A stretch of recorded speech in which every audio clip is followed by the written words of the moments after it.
নমস্কাৰ আপোনালোক সকলোকে পুনৰবাৰ আপোন চৰ্চৰ অন্য এটা ভিডিঅ'লৈ স্বাগতম জনাইছোঁ। আমাৰ অসমত যিমানবিলাক কমাৰ্চিয়েল গাড়ী বৰ্তমান সময়ত চলি আছে প্ৰত্যেকবিলাক কমাৰ্চিয়েল গাড়ীতে এতিয়া VLTD সুইচ লগাব লাগিব। এইটো এটা কম্পালসৰি কৰি দিয়া হৈছে আমাৰ অসমৰ কমাৰ্চিয়েল গাড়ীবিলাকৰ কাৰণে। কমাৰ্চিয়েল মানে যিবিলাকেৰে ভাড়া মৰা হয় সেই গাড়ীবিলাকত VLTD সুইচ লগাব লাগিব। এতিয়া এই VLTD সুইচ হয়নো কি, কিয় আমি লগাব লাগিব, ক'ত লগাব পাৰিম, কিমান টকাৰ আমাৰ খৰচা হ'ব আৰু ইয়াৰ ফলত আমাৰ কেনে ধৰণৰ সুবিধা হ'ব সেই সম্পৰ্কে আজিৰ এই ভিডিঅ'টোত মই আপোনালোকক জনাম। তো ভিডিঅ'টো বহুতেই গুৰুত্বপূৰ্ণ, প্ৰথমৰ পৰা শেষলৈকে চাই থাকিব। মই শ্ৰীপাঞ্জি গগৈ, আপোনালোকে চাই আছে আপোন চৰ্চ। আহক আৰম্ভ কৰোঁ আজিৰ ভিডিঅ'। VLTD বা ইমাৰ্জেঞ্চি সুইচ বুলিও আমি ক'ব পাৰোঁ। VLTD বা ইমাৰ্জেঞ্চি সুইচ মানে হৈছে এটা মেচিন, যিটো মেচিন এতিয়াৰে পৰা কমাৰ্চিয়েল গাড়ীসমূহত লগাব লাগিব। আৰু সেই মেচিনটো আপোনালোকৰ প্ৰাইভেট বাহনখনতো আপোনালোকে লগাব পাৰে, তাতে কোনো ধৰণৰ প্ৰব্লেম নাই। কিন্তু প্ৰাইভেট বাহনৰ বাবে এতিয়ালৈকে বাধ্যতামূলক কৰা নাই VLTD সুইচ বা ইমাৰ্জেঞ্চি সুইচ লগোৱাটো। কিন্তু কমাৰ্চিয়েল ভেহিকেলবিলাকত VLTD সুইচ বা ইমাৰ্জেঞ্চি সুইচ লগোৱাটো কম্পালসৰি কৰি দিছে। ই হৈছে একোটা মেচিন, যিটোক নেকি ভেহিকেল লোকেশ্যন ট্ৰেকিং ডিভাইচ বুলি কোৱা হয়। এইটোৱে হৈ গ'ল VLTD মেচিন। আৰু এই VLTD মেচিনটো এতিয়াৰে পৰা গাড়ীসমূহত লগাব লাগিব। এতিয়া এই VLTD মেচিনটোৱে কেনেকৈ কাম কৰিব বা কি কাম কৰিব সেই সম্পৰ্কে আপোনালোকে জানি লোৱাটো বহুতেই দৰকাৰ। এই VLTD মেচিনটো আমাৰ ভাৰতবৰ্ষৰ নিজা কৃত্ৰিম উপগ্ৰহৰ সৈতে কানেক্ট হৈ থাকিব, যিটোৰ নাম হৈ গ'ল নেভিক। আৰু এই নেভিকৰ জৰিয়তে আপোনাৰ গাড়ীখন বা এই VLTD মেচিনটো কানেক্ট হৈ থাকিব। আপোনাৰ গাড়ীখন কিমান স্পীডত বৰ্তমান সময়ত গৈ আছে, আপোনাৰ গাড়ীখন বৰ্তমান সময়ত ক'ত আছে, সকলোবিলাক তথ্য এই VLTD মেচিনৰ জৰিয়তে ভাৰত চৰকাৰে ইচ্ছা অনুসৰি সকলোবিলাক বস্তু ট্ৰেক কৰি থাকিব পাৰিব। আৰু তাতে এটা সুইচ থাকিব, যিটোক নেকি SOS নতুবা ইমাৰ্জেঞ্চি সুইচ বুলিও ক'ব পৰা যায়। আৰু সেই ইমাৰ্জেঞ্চি সুইচটোৰ কাম কিন্তু এক আচৰিত কাম আছে।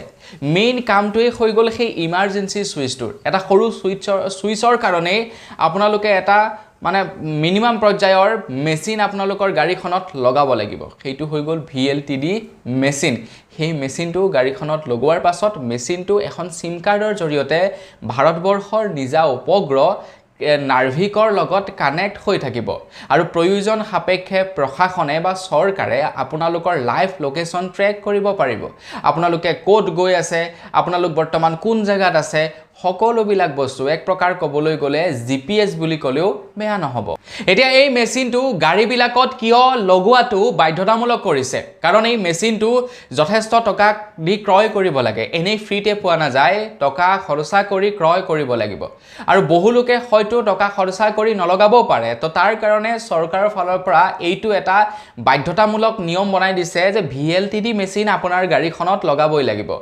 যাৰ বাবে নেকি আপোনাৰ যদি গাড়ীত VLTD মেচিন নাথাকে, আপুনি ইন ফিউচাৰ যদি আপোনাৰ গাড়ীখনৰ ফিটনেছ উলিয়াবলৈ যায়, গাড়ীখনৰ যদি কাগজ উলিয়াবলৈ যায়, ৰিনিউ কৰিবলৈ যায়, তেন্তে আপোনালোকে ৰিনিউ কৰিব নোৱাৰিব যেতিয়ালৈকে আপোনালোকৰ গাড়ীত VLTD মেচিন লাগি নাথাকিব। এই মেচিনটো অৱশ্যে লগাবলৈ দিছে যাত্ৰীৰ সুৰক্ষাৰ বাবে, ড্ৰাইভাৰৰ সুৰক্ষাৰ বাবে নহয়, যাত্ৰীৰ সুৰক্ষাৰ বাবে এই মেচিনটো লগাবলৈ দিছে। বিশেষকৈ মহিলা আৰু শিশুৰ সুৰক্ষাৰ বাবে এই মেচিনটো লগাবলৈ দিছে প্ৰত্যেকখন কমাৰ্চিয়েল ভেহিকেলতে। কাৰণ কমাৰ্চিয়েল ভেহিকেলবিলাকত অনৈতিক কাৰ্য হোৱাৰ সম্ভাৱনা থাকে। গতিকে তেনে অৱস্থাত যাতে মহিলা আৰু সৰু সৰু ল'ৰা ছোৱালী সুৰক্ষিত হৈ থাকিব পাৰে, তাৰ কাৰণে এই মেচিনটো লগাবলৈ দিছে কমাৰ্চিয়েল বাহনবিলাকত। এই VLTD মেচিন লগোৱাৰ পাছত বহুকেইটা আমি সুবিধা দেখিবলৈ পাম। তাৰে ভিতৰত প্ৰথমটো হৈছে গাড়ীখনৰ লাইভ লোকেশ্যন আমি ট্ৰেক কৰিব পাৰিম। ইন ফিউচাৰ যদি আপোনাৰ গাড়ীখন চুৰি হয়, তেনেহ'লে আপোনাৰ গাড়ীখন ক'ত আছে, কিমান স্পীডত গৈ আছে, সকলোবিলাক বস্তু আপোনালোকে চাব পাৰিব। ইনফেক্ট আপোনাৰ গাড়ীখনৰ গতিও নিয়ন্ত্ৰণ কৰিব পাৰিব আপুনি। আপোনাৰ গাড়ীখন যদি কোনোবাই লৈ গ'ল চুৰি কৰি, তো আপোনাৰ গাড়ীখনৰ ষ্টাৰ্ট আপুনি বন্ধ কৰিব পাৰিব। যি জেগাত জেগাতে থাকিব সেই জেগাতে গাড়ীখন ৰৈ যাব তাৰ পৰা আৰু গাড়ীখন হিলাব নোৱাৰিব চুৰসকলে ক'ত আছে সেই পৰ্যন্ত আপোনালোকে চাব পাৰিব এই VLTD মেচিনৰ জৰিয়তে VLTD মেচিনৰ এটা এপ্লিকেশ্যন আছে সেই এপ্লিকেশ্যনটো আপোনাৰ মোবাইলত ইনষ্টল থাকিব আৰু সেই মেচিনটোৰ জৰিয়তে আপোনালোকে সকলোবিলাক কৰি থাকিব পাৰিব লাইভ লোকেশ্যন ট্ৰেক কৰিব পাৰিব ক'ত গৈ আছে ক'ত নাই যোৱা চাব পাৰিব কোনোবাই যদি আপোনাৰ গাড়ীখন জুখতকৈ বেছি চলাইছে আপুনি লক কৰি দিব পাৰিব সকলোবিলাক ফেচিলিটি আপোনালোকৰ মোবাইলত লাভ কৰিব এই VLTD মেচিনৰ জৰিয়তে কিন্তু এই মেচিনটো 2 টকা 1 টকা দিলেই পোৱা মেচিন নহয় এই মেচিনটোৰ কাৰণে কেবা টকাও খৰচা কৰিব লাগিব এই মেচিনটো 5500 টকাৰ পৰা প্ৰায় 9500 টকা পৰ্যন্ত খৰচা কৰিব লাগিব প্ৰত্যেকজন কমাৰ্চিয়েল ভেহিকেলৰ চালকে আপোনাৰ 5500 পৰা 9500 টকা পৰ্যন্ত খৰচা হ'ব এই মেচিনটো লগাবৰ কাৰণে কিন্তু আপোনাৰ গাড়ীখন সিকিউৰ হৈ থাকিব বাধ্যতামূলকো কৰিছে কিন্তু আপোনাৰ গাড়ীখনো সিকিউৰ হৈ থাকিব কেতিয়াবা কোনোবাই যদি আপোনাৰ গাড়ীখন চুৰ কৰি লৈ যায় 10-15 লাখ টকীয়া বস্তুটো এই 10-15 লাখ টকীয়া বস্তুটো তেতিয়া সেই 5000-10000 টকীয়া বস্তুটোৱে বচাই দিব কিন্তু এই মেচিনটো লগাও বুলি ক'লে সকলোৱে লগাব পাৰে আপোনাৰ প্ৰাইভেট গাড়ী আছে আপোনাৰ দামী গাড়ী এখন আছে আপুনি ইচ্ছা কৰিলে লগাব পাৰে তাত কোনো প্ৰবলেম নাই বা প্ৰত্যেকখন আপোনাৰ বাইকখনতো আপোনালোকে ইচ্ছা কৰিলে লগাই থব পাৰে কিন্তু চৰকাৰৰ ফালৰ পৰা যি নিয়ম বান্ধি দিছে সেই নিয়ম অনুসৰি স্কুল বাছসমূহে লগাব লাগিব ৰাজহুৱা আৰু ব্যক্তিগত বাছসমূহে লগাব লাগিব বাণিজ্যিক টেক্সি ওলা উবেৰ আৰু ৰেপিডো যিসকলে চলায় তেওঁলোকে ইয়াতে লগাব লাগিব সেই মানে কমাৰ্চিয়েল ভেহিকেল বিলাকে VLTD মেচিন লগাব লাগিব যাত্ৰীবাহী ট্ৰেভেলাৰ সমূহে এতিয়া লগাব লাগিব সামগ্ৰী কঢ়িয়াই নিয়া ট্ৰাক আৰু লজিষ্টিক বাহন বিলাকেও লগাব লাগিব VLTD মেচিন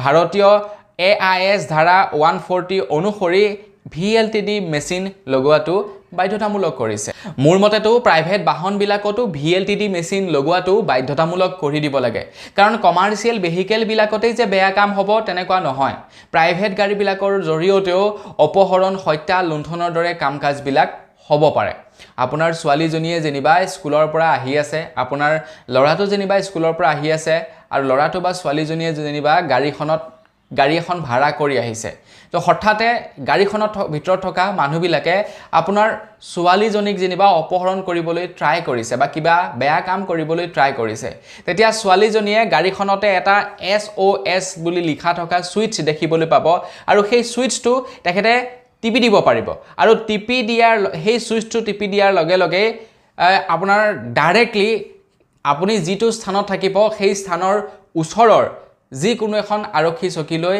এটা কল যাব আৰু এটা কল যাব কলত গম পাব যে কি হৈছে কি নাই হোৱা লাইভ লোকেশ্যন পাব আৰু সেই মৰ্মে ট্ৰেক কৰিব পাৰিব প্ৰশাসনে গাড়ীখনৰ ষ্টাৰ্ট বন্ধ কৰি দিব পাৰিব এই কাম-কাজবিলাক কৰিব পাৰিব মানে ল'ৰা ছোৱালীৰ লগত যদি হত্যা লুণ্ঠন অপহৰণ বেয়া কৰ্ম যদি হ'বলৈ গৈ আছে এইবিলাকৰ পৰা মানে বাচিব পাৰিব এতিয়া গাড়ী চালকসকলে ইয়াৰ বিৰোধিতা কৰা দেখিবলৈ পোৱা কৈছে যে চৰকাৰে এনেকুৱা নিয়ম কিয় বনাইছে আমাৰ ওপৰত পইচাৰ বোজা কিয় চৰকাৰে আৰোপ কৰিব বিচাৰিছে কিন্তু এইটো মানে বোজা বুলি ক'ব নোৱাৰি কিছুমান হয়তো নিয়মবিলাক দেখা পায় আপোনালোকে মই প্ৰায়বিলাক নিয়মৰ অপোজ কৰোঁ কিন্তু এই নিয়মটোৰ অপোজ কৰিব লগা একো নাই আমাৰ যাত্ৰীবিলাক আৰু লগতে যিবিলাকৰ মালিকবিলাক উভয় পক্ষৰ কাৰণে ভাল মালিকৰ গাড়ীখন হেৰাই যোৱাৰ চান্স নাথাকে আৰু লগতে আমাৰো বিপদ হোৱাৰ চান্স নাথাকে আমি যদি বিপদ হোৱা যেন দেখা পাওঁ লগে লগে সুইচটো টিপি দিম সুইচটো টিপি দিয়াৰ লগে লগে